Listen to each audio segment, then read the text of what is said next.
오늘 시간에는 생각 정독, 마태복음 4장으로 생각 정독을 하면서 말씀을 전하고자 합니다. 첫 번째, 성령 충만하신 예수, 누가복음 4장 1절입니다. 예수께서 성령의 충만함을 입어 요단강에서 돌아오사 강야에서 40일 동안 성령에 이끌리시며, 예수께서 성령의 충만함을 입어 요단강에 돌아왔다 했었습니다. 이는 성령이 예수님에게 충만하게 임하신 것입니다. 예수께서 공생애를 시작하실 때 성령 충만한 체험을 먼저 하신 것입니다. 그래서 우리도 하나님의 뜻을 실천하기 위해서는 성령 충만을 받아야 하십니다. 성령 충만이란 성령이 우리의 전 생활을 온전히 지배하는 것을 말합니다. 술 취하며 술의 지배를 받듯이 성령 충만하면 성령의 다스림을 받습니다. 성령 충만 받으면 내가 사는 것이 아니라 오직 우리 안에 예수 그리스도께서 살아계십니다. 어찌 성령 충만들 하십니까? 에베소서 5장 18절에 바울은 성령 충만을 받으라 했었습니다. 미국의 유명한 무디 목사님의 일화입니다. 무디 선생은 시카고에 있는 교회의 교회학교 교사였는데 그 교회 학교는 미국에서 제일 컸습니다. 그 교회에서 기도를 많이 하는 두 부인이 무디 선생에게 인사할 때마다 무디 선생님, 우리는 당신이 성령 충만 받기에 기도하고 있어요 라고 말했었습니다. 무디 선생은 교회 학교도 잘 되어가고 있기 때문에 성령의 충만함의 필요성을 느끼지 못하다가 그 두 분이 자기를 위해 성령 충만 받기를 기도하고 있다는 말이 생각나고 내서 그때부터 기도를 드렸습니다. 하나님, 저에게 필요한 것이 있다면 주시옵소서 라고 간절히 하나님께 기도드리곤 했었는데, 어느 날 무디 선생이 길을 걸어가고 있을 때 성령이 강한 능력으로 임했습니다. 성령이 너무나도 강하게 임하여 감당할 수가 없어서 멈춰달라고 간청하기까지 했었습니다. 그 무디 선생은 성령 충만 받은 후 시카고에서만 아니라 전 세계로 복음을 전하는 능력이 종이되었습니다. 성령 충만 받읍시다.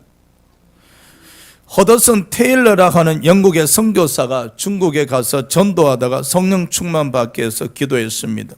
그는 굴 속에서 금식하며 열심히 기도했으나 성령을 받지 못했습니다. 나중에 이유를 깨달았었습니다. 그것은 마음속에 인간적 교만, 자기 만족 등이 꽉 차 있어서 성령이 들어갈 자리가 없었던 것입니다. 그런 적시로 자기 마음을 비웠습니다. 자기라는 모든 것을 생각과 마음에서 뽑아버리자 성령이 임했다는 것입니다. 그렇죠? 우리가 죽어야만이, 우리 자신이 죽어야만이 오직 우리 안에 예수 그리스도가 살아 계시는 것이죠. 유명한 깡패였던 분이 성령 충만 받아 변화가 되어 목사가 되었는데 그분이 바로 김익두 목사입니다. 하루는 부흥회를 인도하러 가는 도중에 웃옷을 벗어놓고 시원한 바람을 쐬고 있었는데 어떤 술 취한 사람 한 명이 올라오더니 왜 나보다 먼저 올라왔느냐고 마구 때렸었습니다. 목사가 되어 같이 싸울 수 없어 그대로 맞았었습니다. 때리는 것을 멈추었을 때 김익도 목사님이 물었었습니다. 형님, 다 때렸어? 그래, 다 때렸다. 왜? 그러자 김익도 목사님은 웃으면서 예수는 내가 믿고 복은 형님이 받았소 하면서 내가 누군 줄 아시오? 당신 누구신데? 나 김익도요. 그러자 그 사람은 살려달라고 싹싹 빌었다 합니다. 성령 충만 받기 이전 끝에 이 사람은 김익도 목사님한테 맞아 죽었을 텐데 성령 충만 받은 이후라가서 때리면 때리는 대로 맞고 그를 부흥에 데리고 가서 은혜 받게 했는데 그가 장로가 되었다는 사실입니다. 결론적으로 저와 여러분은 성령 충만 받기 위해서 기도하셔야 되고, 또 성령 충만 받게 되어지면 이와 같이 삶이 변화가 되어진다는 사실이죠. 즉 성령의 열매를 맺게 되어진다는 사실입니다, 여러분. 또 오늘 본문에 보니까 예수님은 성령의 인도함을 받아 강야로 갔다 했었습니다. 이는 예수께서 마귀에게 시험 받는 것은 하나님의 계획과 섭리에 의한 것임을 알 수가 있습니다. 예수께서 성령의 인도함을 받아서 강야로 가셨습니다. 그래서 저와 여러분도 항상 성령 충만하신 가운데 성령의 인도하심을 받으셔야 됩니다. 할렐루야. 얼마나 아름다운 모습이 있습니까? 예수께서 성령의 충만함을 입고 그리고 성령의 이끌림을 받으셨다는 사실. 그러니 저와 여러분도 성령의 충만함을 입으시고 그리고 성령의 이끌림, 성령의 인도함을 받는 축복이 있어야 될 줄 믿습니다. 자, 두 번째, 마태복음 4장에서 시험을 물리치신 예수님을 만날 수가 있습니다. 3절, 7절, 10절입니다. 시험하는 자가 예수께 나와서 이르되 내가 만일 하나님의 아들이라도 명하여 이 돌들로 떡덩이가 되게 하라. 예수께서 이르시되 또 기록되었으되 주인 너희 하나님을 시험하지 말라 하였느니라 하시니 10절에 이에 예수께서 말씀하시되 사탄아 물러가라 기록되었으되 주인 너희 하나님께 경배하고 다만 그를 섬기라 하였느니라. 아멘. 자, 3절이 아니고 4절 정도 되는 것 같습니다. 마귀가 예수를 시험하기 위해서 강야에 나와왔었습니다. 마귀가 직접 예수님을 시험하기 위해서 찾아왔다는 사실이죠. 그렇죠. 베드로전서 5장 8절에 마귀는 우는 사자같이 두루다니며 삼킬 자를 찾는다 했었습니다. 지금 이 시간에도 마귀는 우는 사자같이 두루다니며 삼킬 자를 찾고 있다는 사실. 그래서 우리가 마귀의 밥이 되지 않기 위해서는 항상 깨어 있어야 된다는 사실이죠. 그리고 마귀는 예수를 연속적으로 3번이나 시험했었습니다. 마귀는 포기란 게 없습니다. 온갖 관계로 계속 미혹하여 믿음을 저버리게 합니다. 그렇죠? 마귀는 끊임없이 계속 시험합니다. 그러니 우리도 끊임없이 믿음으로 깨어 있어야만이 반복된 마귀의 시험을 물리칠 수가 있습니다. 또 마귀는 예수님을 시험했다는 자체, 마귀에게 있어서 시험의 대상에 있어서 제외되는 사람은 없다는 거예요. 마귀에게 있어서 모든 사람이 시험의 대상이 됨을 기억하시기 바랍니다. 그렇게 하시기 때문에 저와 여러분은 항상 깨어 있어야만이 마귀를 대적할 수가 있습니다. 마귀의 시험에 넘어가 하나님께 범죄한 다윗 왕이 있습니다. 다윗은 하나님 마음에 드는 사람이었고 믿음의 사람이었고 은혜로 살아가는 왕이었었습니다. 그거 어떻게 마귀 시험에 넘어갈 수 있었단 말입니까? 그런데 하루는 사탄이 다윗을 충동질했었습니다. 다윗의 마음을 막 충동질했었습니다. 사람이요, 막 이 충동질 당하면은 막 백화점에 가서 막 물건도 막 사고 싶어하고 그런다 합디다. 마음이 누군가에서 막 충동질 당하게 되면은 막 구매 의욕이 막 불타서 물건을 막 구매하고 한다 합디다. 그렇죠? 또 우리 마음에 막 전다고 싶은 마음이 막 충동질이 일어나야 된다. 할렐루야. 여러분 마음에 전다고 싶은 마음이 막 충동질이 일어나야 되는데, 근데 마귀는 이 다윗의 마음을 충동질했어요. 어떻게? 이스라엘의 군사의 수가 몇 명인지를 세어보라. 이스라엘의 군사가 수가 몇 명인지 세어보라. 그래서 다윗의 마음을 충동질하니까 다윗은 갑자기 군사의 숫자를 세어보고 싶어진 것이죠. 이에 사탄의 충동질에 넘어간 다윗은 지금까지 자신이 하나님으로 인해 강했음을 잊어버리고 군사의 수가 많기 때문에 강한 것으로 착각하게 된 것이죠. 다윗이 사탄의 충동질에 넘어가 교만해진 것입니다. 하나님의 은혜에서 벗어나서 군사를 의지하고자 한 것입니다. 보십시오. 믿음의 왕이었고 하나님 보시기에 합당한 왕이었고 은혜를 살아가는 왕이었음에도 불구하고 마귀의 충동질에 넘어가서 하나님을 의지하는 대신에 군사를 의지하고자 하는 교만한 마음이 자리 잡게 되었다는 사실이죠. 때에 다윗의 군대 장관 요압이 다윗에게 군사의 수를 세는 것은 하나님께 범죄하는 것이기에 그만두기를 만류했었습니다.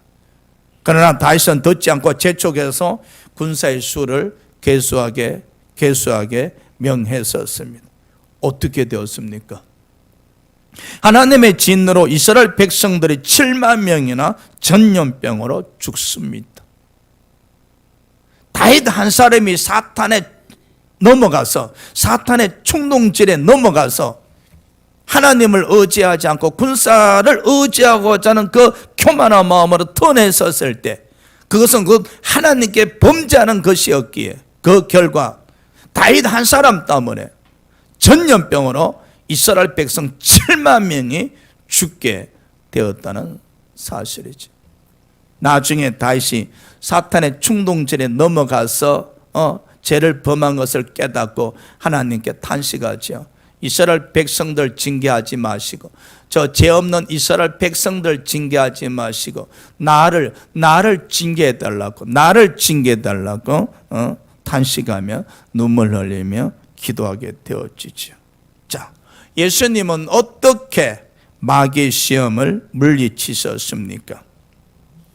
예수님은 떡보다 하나님의 말씀을 우선시하셨습니다. 시골의 어떤 목사님이 아침에 말씀을 먼저 읽은 후 70평생을 식사를 했다 합니다. 말씀 우선주의, 말씀 제일주의의 신앙생활을 한 것입니다. 떡보다 말씀을 우선시하는 신앙생활을 하신다면 마귀의 시험을 물리칠 수 있을 것입니다. 그러나 우리가 새벽에 아침에 말씀 한 장을 읽었다 그래서 말씀 우선주의 신앙이 아닙니다, 여러분. 말씀 우선주의 신앙이란 것은 여러분의 기도에 있어서도 말씀 우선주의가 되셔야 됩니다. 예수께서 분명히 말씀하시기를 잊고 먹고 마시기를 구하기보다는 너희는 먼저 그의 나라와 그의 의를 구하라 하셨지 않습니까? 그러면 말씀을 우선시하는 신앙이라면 먼저 그의 나라와 그의 의를 구하는 자세를 가질 때 그는 비로소 말씀 우선주의 신앙이라고 합니다, 여러분. 아유, 목사님, 저는요 아침에 그 성경 한 장을 읽고 그리고 지금까지 아침 식사를 하곤 합니다. 저는 말씀을 제일 귀하게 여깁니다. 그렇게 말하시더라도 기도 시간에 잊고 먹고 마심을 먼저 구한다면 그는 결코 말씀 우선주의 신앙이 아닙니다, 여러분. 말씀 우선주의 신앙이라는 것은 말씀이 나를 이끌어 가시는 거예요. 내가 말씀에 의해서 지배를 받는 거예요. 나의 삶에 있어서 말씀을 제일 소중하게 여기고 말씀을 가장 사랑한다는 거예요. 그래서 그 말씀이 나에게 꿀맛보다 더 달기 때문에 그 말씀을 최우선시한다는 거예요. 그렇게 하시게 되어지면 마귀의 시험을 우리가 물리칠 수가 있다는 것이죠. 또 예수님은 시험하는 마귀에게 하나님을 시험하지 말라 하셨습니다. 그렇죠? 여러분, 믿음이 떨어지면은 자꾸만 하나님이 의심스러워질 때가 있습니다. 그렇게 되어지면 기도 시간에 하나님 살아계신다면 보여주세요, 이런 기도를 하게 되죠. 이는 하나님을 시험하는 기도를 할 수밖에 없습니다, 여러분. 우리가 마귀의 시험을 물리치기 위해서는 하나님을 매 순간순간 더욱더 굳세게 믿으셔야 됩니다. 그리고 예수님은 시험하는 마귀에게 물러가라 했었습니다. 베드로전서 5장 9절에서 베드로는 믿음으로 마귀를 대적하라 했었습니다. 그런데 여기서 중요한 것입니다. 마귀야 물러가라 할 때 마귀가 다가오는 것을 알아야 되잖아요. 영이 열려 있으면은 다행히도 마귀가 가까이 다가오는 것을 알 수가 있지만은 영이 열려져 있지 아니한다면은 마귀가 가까이 다가오는 것을 알 수가 없습니다. 그렇죠? 귀신이 만일에 성도들 안에 역사하게 되어진다면은 생각을 넣거나 아니면은 귀신 자체가 들어오는 케이스가 있겠지요. 그러나 대개 귀신이 성도들에게 생각을 넣습니다. 그때 여러분 빨리 판단하셔야 돼요. 왜 갑자기 이런 생각이 나에게 나타나지? 갑자기 어떤 사람이 미워지기 시작합니다. 근데 갑자기 내 안에서 막 혈기가 막 솟아오르기 시작합니다. 갑자기 막 욕심이 잉태해서 막 어떤 일을 저질러 버리고 싶은 마음이 막 넘치기 시작합니다. 시기, 분노, 질투 이런 모든 것은 땅의 것이고 정력적이고 귀신의 것이라고 야고보서 3장에 말씀하고 있거든요. 귀신이 생각을 순간순간 바람 스쳐 지나가듯이 우리 생각에다가 넣어버리는 것이죠. 바람이 스쳐 지나가듯이 귀신의 생각이 우리 생각 속으로 스며 들어오는 것이죠. 그렇게 되어지면 귀신의 생각에 지배받아서 갑자기 사람이 미워지는 거예요. 갑자기 남편이 미워지는 거예요. 갑자기 아내가 미워지는 거예요.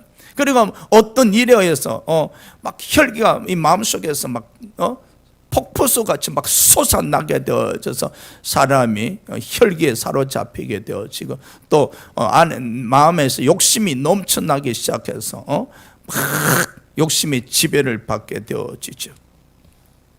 그때마다 여러분 이걸 물리치셔야 돼요. 판단하고 물리치시. 귀신이 나에게 미움의 생각을 집어넣었구나. 귀신은 나에게 혈기를 올라오게 했구나. 귀신은 나에게 욕심을 넣었구나. 그렇게 판단하고 여러분 믿음으로 물리치셔야 되거든요. 뭘 물리치는가? 바로 생각을 대적하셔야 됩니다. 미움을 다스려야 됩니다. 혈기를 다스려야 됩니다. 욕심을 다스려야 됩니다. 그래야 할 때 요한일서 5장 4절 말씀처럼 믿음으로 세상을 이기는 자가 되거든요. 믿음으로 세상을 이긴다는 것은 바로 사탄을 싸워서 이기게 되었다는 사실이죠. 그럼 끊임없이 우리가 믿음으로 충만해 있어야 됩니다. 끊임없이 말씀으로 충만해 있어야만이 이 생각의 전쟁에서 우리가 승리함으로 말미암아 마귀를 물리칠 수가 있는 것이죠. 그리고 또 예수님은 시험하는 마귀에게 하나님을 경배하고 하나님을 섬기라 했었습니다. 우리의 신앙에 있어서 하나님만이 경배 대상임을 기억하시면 됩니다. 그래서 우리가 하나님을 경배하고 하나님을 섬기는 신앙의 자세. 결론적으로 정리하면은 예수께서 이 마귀의 시험을 물리치는 과정에 있어서 하나님 입으로부터 나오는 말씀, 주 너의 하나님을 시험하지 말라. 오직 하나님께 경배하라. 예수님이 시험을 물리치는 그 중심에 있어서는 하나님이었었습니다. 하나님. 예수님은 항상 하나님께 연관시켰었습니다. 하나님 입에서 나오는 말씀, 주 너의 하나님을 시험하지 말라. 하나님께 경배하라. 예수님에게 있어서 only 하나님. 그럼 우리에게 있어서는 only 예수님이 되셔야 돼요. 우리가 마귀를 물리치기 위해서는 오직 예수님, 오직 예수님 편에 서 있을 때 그 예수님 이름으로 마귀를 대적할 수가 있는 거예요. 왜 우리가 자꾸만 마귀의 시험에 넘어지는가? 우리의 위치가 하나님 편에 서 있지 않고 이 세상 편에 서 있기 때문에 마귀 시험에 왔을 때 곧장 넘어질 수밖에 없는 겁니다, 여러분. 오늘 본문에서 예수님이 하나님 입에서 나오는 말씀, 주 너의 하나님을 시험하지 말라. 하나님만 경배하라. 예수님에게 있어서도 only 하나님뿐이었었어요.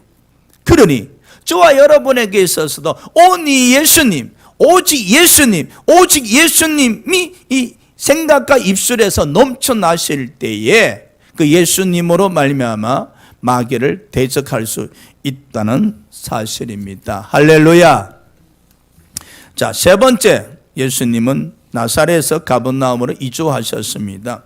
12절에서 13절입니다. 예수께서 요한이 잡혔음을 들으시고 갈릴리로 물러가셨다가 나사렛을 떠나 서볼론과 납달리 지경 해변에 있는 가버나움에 가서 사시니, 예수께서 고향 나사렛을 떠나 가버나움으로 이주했었습니다. 그래서 가버나움은 예수의 초기 사역의 전진 기지가 되었었습니다. 예수께서 이주했듯이 우리도 마귀 왕국에서 예수 왕국으로 이주했었습니다. 은혜입니다. 마귀 왕국에 있을 때는 서볼론과 납달리 지역 사람들처럼 흑암에 앉은 백성들이었었습니다. 한마디로 영적 암흑 상태에 살던 자들이었었습니다. 그런데 빛 대신 예수 그리스도로 말미암아 생명과 구원을 얻게 되어 예수 왕국으로 이주한 것입니다. 그 은혜가 얼마나 감사합니까? 그럼에도 불구하고 다시 예수 왕국에서 세상 왕국으로 이주하고자 하는 사람이 너무나 많이 있어요.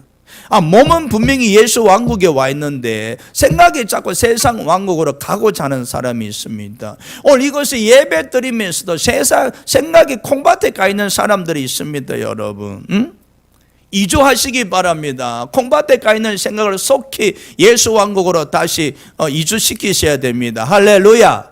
우리의 모든 생각과 마음이 반드시 예수 왕국에 머물러 있도록 하셔야 됩니다. 그리 하실 때에 예수님께서 가버나움이 복음의 전처 기지가 되었듯이 우리 자신이 복음의 전진 기지가 될 수 있지 않겠습니까? 생각이 콩밭에 가 있으면 어찌 우리 자신이 복음의 전진 기지가 될 수 있겠습니까? 여러분, 이제 우리는 이주시키는 자가 되셔야 됩니다. 어떻게? 저 세상에 속해 있는 사람들을, 저 세상에 속해 있는 사람들에게 찾아가서, 그들로 하여금 예수 믿고, 예수 왕국으로 이주하도록 우리는 도와드려야 됩니다. 그래서 저와 여러분은 지금 이 순간부터 이주시키는 자가 되셔야 됩니다. 할렐루야. 저 세상 왕국에 살고 있는 사람들에게 찾아가서 이사 갑시다. 어디로요? 예수 왕국으로 이주합시다. 권면하시고 도와드리고 그리고 실제적으로 이주하도록 하셔야 됩니다. 네 번째, 예수님은 첫 설교를 하셨습니다. 17절. 이때부터 예수께서 비로소 전파이르시되 회개하라 천국이 가까이 왔느니라 하시더라. 예수님의 첫 번째 설교가 세례 요한과 같이 회개하라 천국이 가까이 왔느니라 였었습니다. 예수님의 첫 번째 설교가 하나님의 나라였고 마지막 설교도 하나님의 나라에 관한 것이었습니다. 우리는 예수님의 첫 번째와 마지막 설교인 하나님 나라를 마음에 새기고 생각하셔야 됩니다. 예수님의 첫 번째 설교도 하나님의 나라, 부활하신 예수님의 마지막 설교도 하나님의 나라. 마태복음 11장 12절에 세례 요한과 같이 하늘나라를 침노하여 빼앗는 자가 되어야 됩니다. 하늘나라를 침노하는 자, 매일 하늘나라를 생각하고 하늘나라를 사모하는 자가 하늘나라를 침노하는 자입니다. 여러분 생각 속에 하나님 나라가 한 몇 퍼센트 정도 차지하고 있습니까? 여러분 일상생활 속에서 여러분 하늘나라가 한 몇 퍼센트 정도 차지하고 있으며 여러분에게 삶에 있어서 하늘나라가 어느 정도 영향력을 끼치고 있습니까? 한 번쯤 생각해 보시기 바랍니다. 하늘나라가 여러분 삶에 있어서 몇 퍼센트 정도 차지하시느냐고요. 하늘나라가 여러분 삶에 있어서 몇 퍼센트 정도의 영향력을 끼치고 있는가? 아니, 하늘나라 때문에 여러분 삶의 변화가 있으신가? 하늘나라가 과연 여러분에게 있어서 소망이신가? 하늘나라가 여러분이 슬퍼할 때 과연 위로가 되는 나라인가? 여러분이 지치고 힘들었을 때에 하늘나라가 여러분에게 위로가 되고 그 하늘나라가 소망이 되고 있는가? 예수님은 첫 번째 설교에 있어서도 하늘나라에 대해서 말씀하셨고 부활하신 예수께서 하늘나라 성천하시기 직전에도 하늘나라에 대해서 말씀하셨습니다. 그만큼 하늘나라가 중요하다는 뜻입니다. 여러분, 세례 요한은 끊임없이 하늘나라를 침노하는 자, 그리고 빼앗는 자가 되셔야 됩니다. 어떻게 하늘나라를 침노하는 가운데 빼앗을 수 있습니까? 여러분 마음속에 하늘나라에 대한 사모함이 있어야 됩니다. 하늘나라에 대한 사랑하는 마음이 있어야 됩니다. 그렇게 되어지면 여러분 마음이 처음에는 겨자씨 같게 아주 작은 하늘나라에 대한 소망이 있었다가 시간이 지나면 지날수록 여러분 마음 전체가 하늘나라에서 점령당하게 됐죠. 바로 이러한 모습이 하늘나라를 침노하는 자라고 이야기합니다. 가르쳐 말에 조금 누룩을 넣으면 누룩이 부풀어 오르지 않습니까? 그렇죠? 여러분 마음속에 하늘나라 소망이 심어지게 되면 여러분 마음이 하늘나라로 막 부풀어 오르게 되어집니다. 진주가 가치 있듯이 보화가 가치 있듯이 여러분 삶에 있어서 하늘나라가 가장 가치 있는 곳으로 자리매김하게 되지요. 그래서 연세가 드시게 되면은 하늘나라를 생각하게 되면 그죠? 가고 싶다는 생각. 그곳에는 아버지가 계시는 곳이기 때문에 아버지 나를 속히 데려가 주시옵소서. 아버지가 있는 곳이 너무나 그립습니다. 아버지와 영원히 함께하고 싶습니다.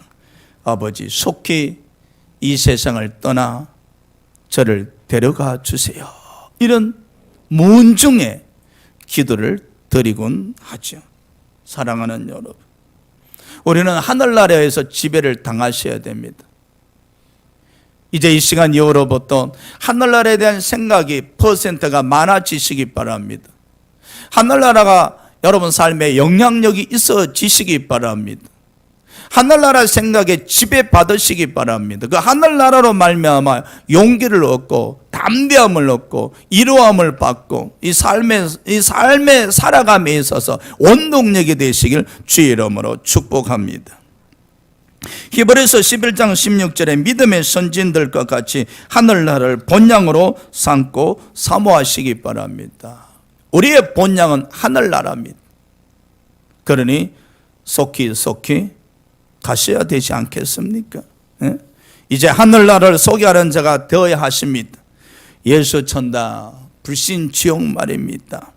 다섯 번째, 사람 낚는 업으로 부르신 예수님 19절입니다.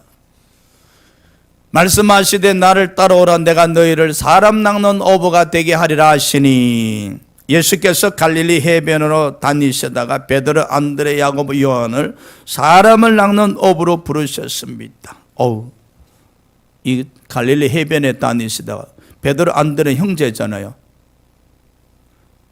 두 명을 데리고 가버렸으니 기둥뿌리가 무너진 것 같습니다. 또 야고보, 요한 형제 간이잖아요. 또 이 두 명을 예수님이 제자 삼았으니 이 집안은 어떻게 되었겠습니까? 이런 이야기 하죠. 형제들 중에 두 명이 예수님 제자가 되었으니 가문의 영광인지라. 할렐루야. 할렐루야.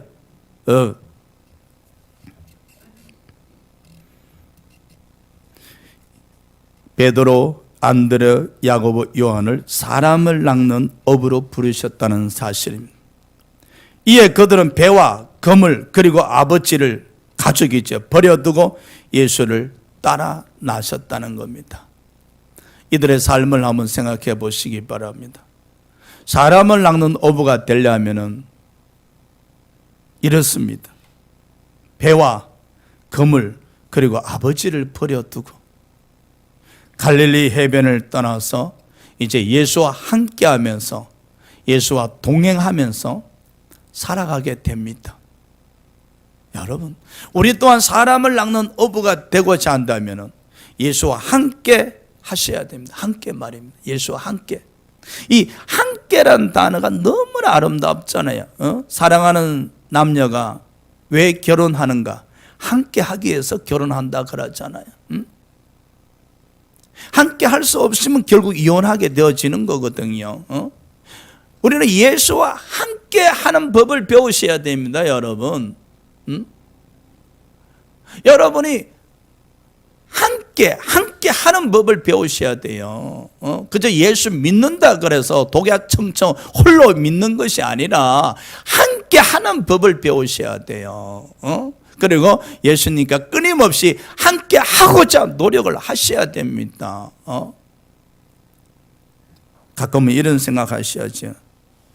나는 과연 예수님과 함께 하고 있는가? 그렇다면 예수님과 함께 하고 있는 증거가 무엇인가? 한 번쯤은 생각해 보셔야 됩니다. 오늘 베드로, 안드레, 야고보, 요한 보십시오. 예수와 함께 하기 위해서는 배도 버리고 그물도 버리고 가족도 버리고 그리고 예수님을 따라 나섰지 않습니까? 이 세상을 다 소유하고자 하는 상태에서는 예수와 함께 할 수가 없습니다. 버릴 것을 버려야만이 예수와 함께 할 수가 있습니다, 여러분. 빌립보서 3장 7절에 8절에 사도 바울이 예수님과 함께 하기 위해서 그 예수 만나기 이전에 자기에게 유익했던 모든 것을 배설물로 여기고 버렸었기에 그는 예수와 함께 할 수가 있었다는 겁니다. 특히 빌립보서 3장 8절에 사도 바울이 고백하여 이르기를 예수를 발견한 것이 가장 고상한 지식이라 그랬었습니다.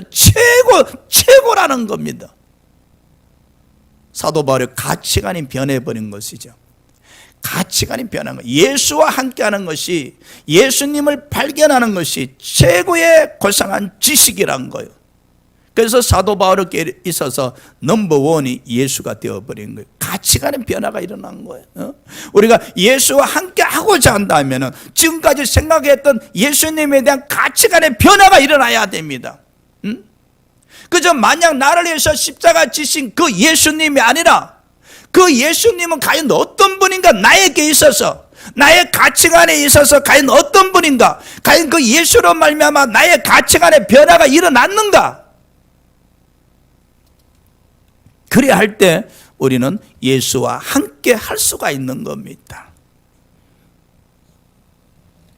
사랑하는 여러분, 베드로는 오순절 강림 사건 이후에 많은 사람들을 낚는 어부가 되었었습니다.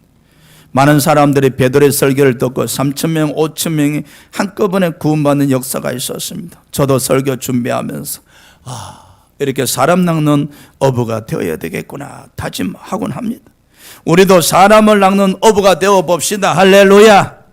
예수님은 제자들과 함께 온 갈릴리를 다니시며 가르치시고 전파하시며 고치는 사역을 하시면서 사람을 낚는 어부가 되셨었습니다.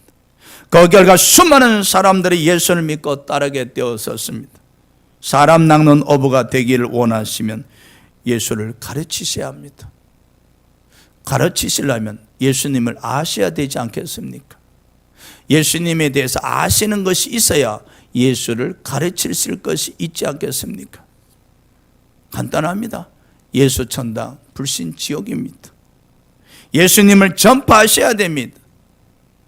끊임없이 사람을 가리지 말고 있는 곳에서 만나는 사람들에게 예수님을 전파할 수가 있어야 됩니다.